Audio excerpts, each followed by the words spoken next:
ಗಾಡಿಯಲ್ಲಿ ಬಂದ್ರು ಹಂಗಾಗಿ ಸತ್ತೋಗೋದು ಅಂತ ಅವ್ರು ಹೇಳ್ತಾರೆ. ಎಸ್ಪಿಯವರು ಹೊಡೆದಿಲ್ಲ ಅಂತಾರೆ. ಬಟ್ ಒಂದ್ ಸತ್ಯ ಅವನಿಗೆ ಅಟ್ಯಾಕ್ ಆದಾಗ ಪೊಲೀಸ್ನವರು ಅವನ್ನ ಆಸ್ಪತ್ರೆಗೆ ತಗೊಂಡು ಹೋಗಲೇ ನಿಂತ್ಕೊಂಡ್ಬಂದು ದೊಡ್ಡ ಅಪರಾಧ ಆಗಿದೆ.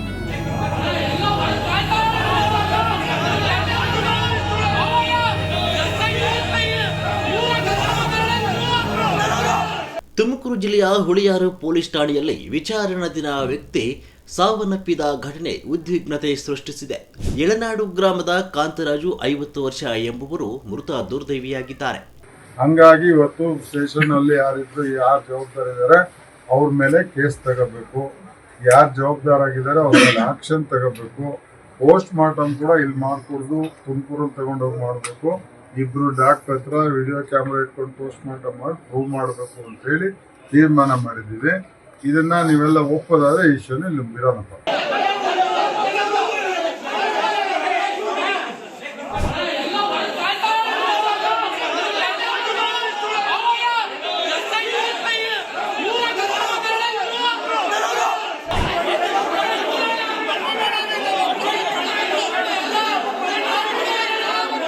ಜೂಜಾಟದ ಆರೋಪದಲ್ಲಿ ಕಾಂತರಾಜು ಅವರನ್ನು ಪೊಲೀಸರು ವಶಕ್ಕೆ ಪಡೆದು ಠಾಣೆಗೆ ಕರೆತಂದಿದ್ರು. ಈ ವೇಳೆ ಠಾಣೆಯಲ್ಲಿ ಕಾಂತರಾಜು ಅವರಿಗೆ ಎದೆ ನೋವು ಕಾಣಿಸಿಕೊಂಡು ಕುಸಿದು ಬಿದ್ದಿದ್ದಾರೆ ಅಂತ ತಿಳಿದು ಬಂದಿದೆ.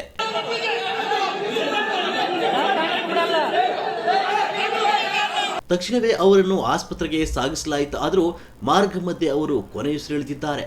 ಇದಕ್ಕೆ ವಿರೋಧವಾಗಿ ಪೊಲೀಸ್ ಕಿರುಕುಳವೇ ಸಾವಿಗೆ ಕಾರಣ ಅಂತ ಯಳನಾಡು ಗ್ರಾಮಸ್ಥರು ಗಂಭೀರ ಆರೋಪ ಮಾಡಿದ್ದಾರೆ. ಈ ಹಿನ್ನೆಲೆಯಲ್ಲಿ ನೂರಾರು ಗ್ರಾಮಸ್ಥರು ಹುಳಿಯಾರು ಪೊಲೀಸ್ ಠಾಣೆ ಮುಂದೆ ಜಮಾಯಿಸಿ ಭಾರೀ ಪ್ರತಿಭಟನೆ ನಡೆಸಿ ನ್ಯಾಯಕ್ಕಾಗಿ ಒತ್ತಾಯಿಸಿದ್ದಾರೆ.